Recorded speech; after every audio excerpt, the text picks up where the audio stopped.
અમરેલી જિલ્લામાં વધુ એક જળાશય 100% ભરાઈ જતા ઓવરફ્લો થયો। ખાંભાના મોટા બારમણ નજીક આવેલ રાયડી ડેમ ઓવરફ્લો થયો। તંત્ર દ્વારા એક દરવાજો ખોલાયો છે। નીચાણવાળા નદી કાંઠાના ગામના લોકોને એલર્ટ કરવામાં આવ્યા છે। ખાંભા, રાજુલા, જાફરાબાદ 3 તાલુકાના 5 ગામને સાવચેત રહેવાની સૂચના મળી છે। મોટા બારમણ, નાના બારમણ અને ચોતરા, મીઠાપુર સહિતના ગામોને સાવચેત કરાયા છે। ગ્રામ્ય વિસ્તારની નદીઓમાં નવા નીરની આવક થઈ છે।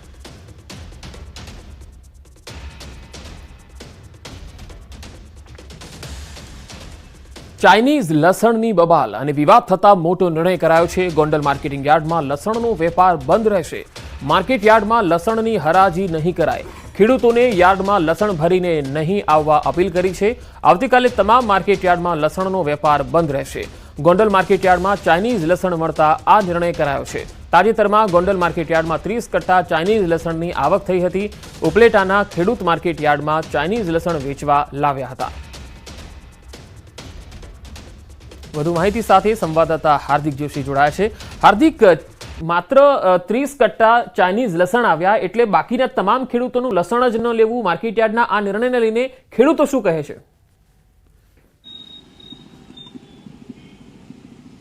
ચોક્કસથી પંકજ, જે રીતના ગયા શનિવારે ગોંડલ માર્કેટિંગ યાર્ડમાંથી 30% જેટલું જે 30 બોરી છે તે ચાઇનીઝ લસણ ઝડપાયું હતું અને એમને લઈને જ રાજકોટ માર્કેટિંગ યાર્ડ હોય, ગોંડલ માર્કેટિંગ યાર્ડ હોય કે અન્ય માર્કેટિંગ યાર્ડ હોય, વેપારી એસોસિએશન દ્વારા એવો નિર્ણય કરવામાં આવ્યો છે કે આ જે ચાઇનીઝ લસણ છે તેના વિરોધમાં જે છે એ આવતીકાલે લસણની ખરીદી તેઓ નહીં કરે। એટલા માટે આવતીકાલે જે છે રાજકોટ સહિતના જે માર્કેટિંગ યાર્ડો છે ત્યાં લસણની હરાજી બંધ રહેશે।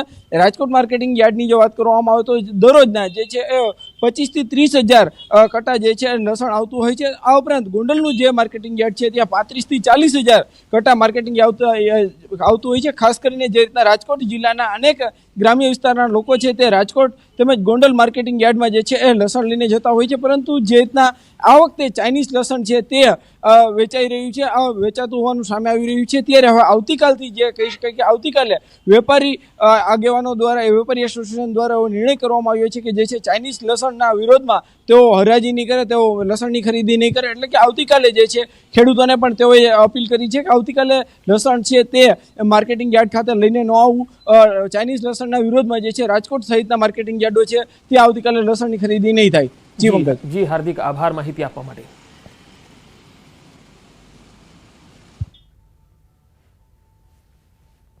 આવતીકાલે તારીખ 10/9/2024 દિવસે સમગ્ર ભારતના લસણના વેપારીઓ લસણના વેપારથી અળગા રહેવાના હોય ત્યારે એના સમર્થનમાં રાજકોટ માર્કેટિંગ યાર્ડમાં લસણનું કામકાજ આવતીકાલે બંધ રાખવાનું નક્કી કરેલ છે। એના વિરોધમાં સૌરાષ્ટ્રના તમામ માર્કેટિંગ યાર્ડો બંધ રહે એવી વેપારી એસોસિએશન દ્વારા અમે જાણ કરીએ છીએ। કચ્છના લખપતથી મહત્વપૂર્ણ ખબર આવી રહી છે। ભેદી બીમારી અહીંયા વધુ વકરી રહી છે। વધુ 2 લોકોના મોત નીપજ્યા। એક મહિલા અને એક કિશોરીનું મૃત્યુ થયું છે। અત્યાર સુધીમાં 14 લોકોના મૃત્યુ થયા છે। લોકોના ટપોટપ મોતથી આરોગ્ય વિભાગ દોડતું થયું છે। રાજ્ય સરકારે આરોગ્ય વિભાગની ટીમો કચ્છ મોકલી આપી છે। આરોગ્ય વિભાગે ડોર ટુ ડોર સર્વેલન્સની કામગીરી હાથ ધરી છે।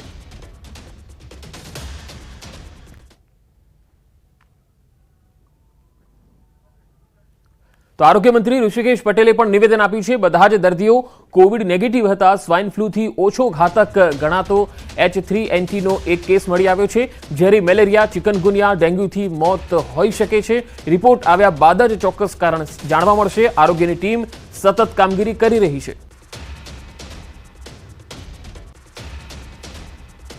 બધા જ કોવિડ નેગેટિવ હતા। H1N1 એ પ્રમાણમાં સ્વાઇન ફ્લૂમાં થોડો કમ્પેરેટિવ ઓછો ઘાતક છે, પરંતુ H3N2 નો પણ એક આપણને કેસ મળ્યો છે।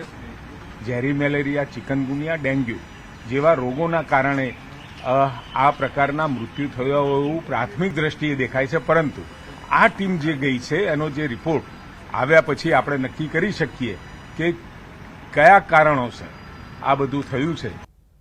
તો વધુ માહિતી મેળવીએ। કચ્છથી સંવાદદાતા મેહુલ સોલંકી જોડાયા છે। મેહુલ, કચ્છમાં જે ભેદી બીમારીથી લોકોના ટપોટપ મૃત્યુ થઈ રહ્યા છે, અત્યાર સુધીની તપાસમાં કોઈ ચોક્કસ કારણ સામે આવી શક્યું છે ખરું? જી પંકજ, ચોક્કસથી વાત કરીએ તો અત્યાર સુધી કોઈ ચોક્કસ કારણ છે તે સામે નથી આવ્યું. અત્યારે લખપતમાં જે ભેદી બીમારીથી લોકોના મોત થયા છે તેમાં વધુ એક મહિલા અને કિશોરીનું પણ હાલ મોત થયું છે. તો અત્યાર સુધી 12 જેટલા લોકોનું મોત થયા હતા અને એ વધુ એટલે કે અત્યાર સુધી 14 લોકોના મોત થઈ ચૂક્યા છે. ત્યારે આરોગ્ય વિભાગ છે તે હાલ દોડતું થયું છે અને રાજ્ય સરકારે પણ આરોગ્ય વિભાગની ટીમો છે તે કચ્છ મોકલી છે અને હાલ તે જે આરોગ્ય વિભાગની ટીમ છે તે ડોર ટુ ડોર સર્વેલન્સની કામગીરી હાથ ધરવામાં આવી છે. જી મેહુલ, આભાર માહિતી આપવા માટે. તો કચ્છના લખપતમાં ફાટી નીકળેલા રોગચાળાને લઈ પ્રદેશ કોંગ્રેસ પ્રમુખ શક્તિસિંહ ગોહિલે સરકાર પર પ્રહાર કર્યા. સરકાર અને તંત્રનું ધ્યાન દોરવા છતાં કોઈ પગલાં ન લીધા હોવાનો આરોપ લગાવ્યો.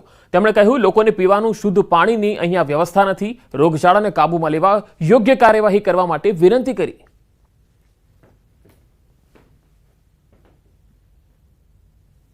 મને દુઃખ એ વાતનું છે કે ધ્યાન દોરવા છતાં, સ્થાનિક લોકોએ પણ વારંવાર કહેવા છતાં સરકારી તંત્રના પેટનું પાણી નથી હલતું. એક પણ જવાબદાર ઉચ્ચ અધિકારીએ હજી સુધી લખપત તાલુકાના ગામોની મુલાકાત નથી લીધી. ટીમો મોકલવી જોઈએ, બહારથી નિષ્ણાત ડોક્ટરોને મોકલવા જોઈએ, લેબોરેટરી ટેસ્ટ થવા જોઈએ અને માણસના મૃત્યુને અટકાવવા જોઈએ. શક્તિભાઈએ કહ્યું કે 2 લોકોના મૃત્યુ થયા અને તરત જ આરોગ્ય વિભાગને જાણ કરી હતી. પરંતુ આરોગ્ય વિભાગને જાણ કરતા પહેલા એવો મીડિયામાં આવે છે અને મીડિયા દ્વારા એવા કોઈ ન્યૂઝ એ અમને મળ્યા નહોતા. સરકારને જાણ કરવી, સરકારને કહેવું, એના કરતા પહેલા મીડિયા સમક્ષ જઈ હોબાળો કરવાની અને એક પ્રકારની આ એમની કોંગ્રેસની નીતિ જ છે. પરંતુ આ પ્રકારની કોઈ પણ જાણ સરકારને કરેલી નથી. બનાસકાંઠાના પાલનપુરમાં કારમાં ભીષણ આગ લાગી ગઈ. કોલેજ બહાર કારમાં આગ ભભૂકી ઉઠી. કોલેજ બહાર પાર્ક કરેલી કારમાં અચાનક આગ લાગી ગઈ હતી અને અફરાતફરી મચી ગઈ હતી. તસવીરો પણ આવી રહી છે તે આપણે બતાવીએ. આ તસવીરો જુઓ. કારમાં લાગેલી ભયાનક આગને પગલે કાર બળીને ખાખ થઈ ગઈ. સદનસીબે મોટી જાનહાનિ ટળી હતી. પાલનપુરથી આ તસવીર આવી રહી છે જ્યાં કોલેજના બહાર પાર્કિંગમાં એક કાર પાર્ક કરેલી હતી, તેમાં અચાનક આગ લાગી ગઈ. જો કે આગ લાગવાનું ચોક્કસ કારણ સામે નથી આવી શક્યું. વધુ માહિતી સાથે સંવાદદાતા કિશોર તુવર જોડાયા છે. કિશોર, આ આગ કયા કારણોસર લાગી છે કારમાં? ચોક્કસથી પંકજ, હજી સુધી આ કયા કારણસર આગ લાગી હતી આ કારમાં એ સામે નથી આવ્યું. પરંતુ પાલનપુરની જે જીડી મોદી કોલેજ છે તેની બહારથી આ કાર નીકળી રહી હતી ને અચાનક કારમાંથી ધુવાડાઓ નીકળ્યા હતા અને તે બાદ કારમાં આગ લાગી ગઈ હતી અને આગ લાગતા અફરાતફરીનો માહોલ મચી ગયો હતો અને આજુબાજુના લોકો પણ ટોળું સ્થળ પર આવી ગયું હતું અને કારમાં લાગેલી ભયાનક આગને પગલે કાર અત્યારે તો બળીને રાખ થઈ ગઈ છે. પણ મહત્વની વાત તો એ છે કે કારમાં જે ડ્રાઈવર બેસેલા હતા તે કારમાં જ્યારે ધુમાડાઓ નીકળવા માંડ્યા ત્યારે કારમાંથી બહાર નીકળી ગયા હતા અને તે બાદ કારમાં આગ લાગી હતી. સદનસીબે ડ્રાઈવરનો જી કિશોર, આભાર માહિતી આપવા માટે.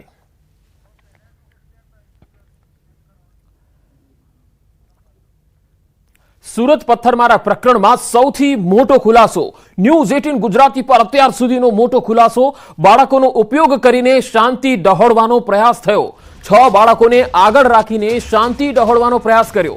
બાળકોએ રિક્ષામાં આવીને પથ્થરમારો કર્યો હતો. આ પથ્થરમારા બાદ 25 લોકોએ હંગામો મચાવ્યો. જમ્મુ કાશ્મીરની મોડસ ઓપરંડી જેવી એમઓ સુરતમાં કરવામાં આવી.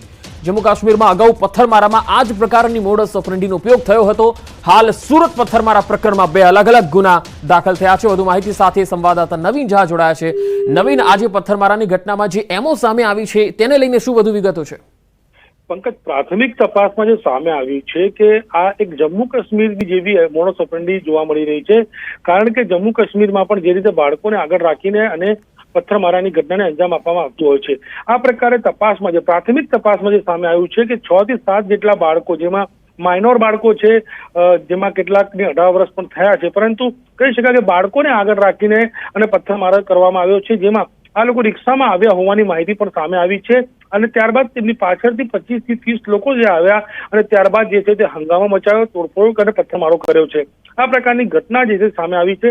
આ મામલે સુરત પોલીસે 2 ગુના દાખલ કર્યા છે. એક તો જે પથ્થરમારાની ઘટના છે અને બીજું કે જે ત્યારબાદ જે હંગામો કરવામાં આવ્યો છે, જે બવાલ કરવામાં આવી છે, એ મામલે પણ એફઆઈઆર થઈ છે. એટલે કુલ 2 એફઆઈઆર દાખલ કરવામાં આવી છે અને 25 થી વધુ જે લોકોની અટકાયત છે અને આ બાળકોને પણ જે છે અત્યારે ડિટેન કરવામાં આવ્યા છે અને તમામની પૂછપરછ ચાલુ છે કે આ ઘટના પાછળ કોનો હાથ છે અને કોરા કહેવાથી આ પ્રકારની ઘટનાને જે છે અંજામ આપવામાં આવ્યું છે. પંકજ. જી નવીન, આભાર માહિતી આપવા માટે.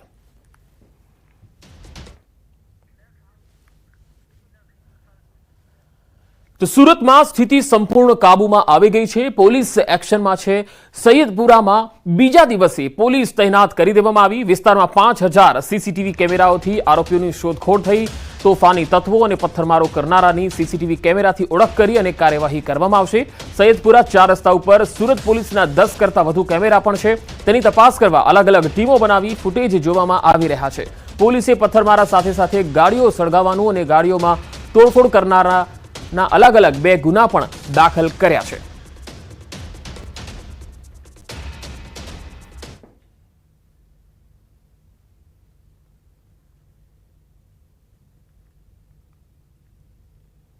સુરતની રામપુરાની ઘટનામાં ગઈકાલે પથ્થરબાજોને પકડી પાડવાનું જે પ્રકારે હર્ષ સંઘવીએ નિવેદન કર્યું હતું, ત્યારબાદ પોલીસ સમગ્ર વિસ્તારમાં 2 કલાક બાદ પેટ્રોલિંગ કરી રહી છે. ત્યારે દ્રશ્ય જોઈ શકાય છે કે રામપુરા 4 રસ્તા છે અને આ વિસ્તારમાં જે અગાસી પરથી લોકો પથ્થરમારો કરતા હતા અને જે અગાસી પર પથ્થરો પડ્યા હોય તેને શોધવા માટે સુરત પોલીસ હવે ડ્રોનની મદદ લઈ રહી છે. દ્રશ્ય સીધા જોઈ શકાય છે કે કેવી રીતે ડ્રોન ઉડાડવામાં આવી રહ્યું છે અને જે ડ્રોન છે એ ડ્રોન દ્વારા અલગ અલગ અગાસીઓ પર ચેક કરવામાં આવી રહ્યું છે કે અસામાજિક તત્વો ક્યાં આગળ ઊભા હતા અને કેવી રીતે પથ્થરમારો કરતા હતા. જોકે લોકોને પકડી પાડવામાં આવ્યા છે, પણ હજુ પણ કેટલાક અસામાજિક તત્વો પોલીસ પકડતી દૂર છે. ત્યારે તેમને પકડવા માટે સુરત પોલીસ દ્વારા ડ્રોન ઉડાડી તમામ અગાસીઓ ચેક કરવામાં આવે છે અને જે અગાસી ઉપર પથ્થરો અથવા કે દંડા અથવા તો કોઈપણ જાતનો જે અસામાજિક તત્વો આપણે એ પ્રકારની કોઈ વસ્તુ મળી આવે તો તે જગ્યા પર સર્ચ ઓપરેશન શરૂ કરવામાં આવશે. એટલે કે 33 લોકોની ધરપકડ કરવામાં આવી છે અને હજુ પણ આ ગુનામાં કેટલાક આરોપીઓ નાસ્તા પડતા છે તેને પકડવા માટે સુરત પોલીસના કેમેરાની મદદ લેવામાં આવી છે. સુરત પોલીસ દ્વારા ડ્રોનની મદદ પણ લેવામાં આવી રહી છે. કેમેરામેન ભરત બ્રહ્મભટ્ટ સાથે કૃષ્ણેશ પટેલ, ન્યૂઝ 18 ગુજરાતી, સુરત.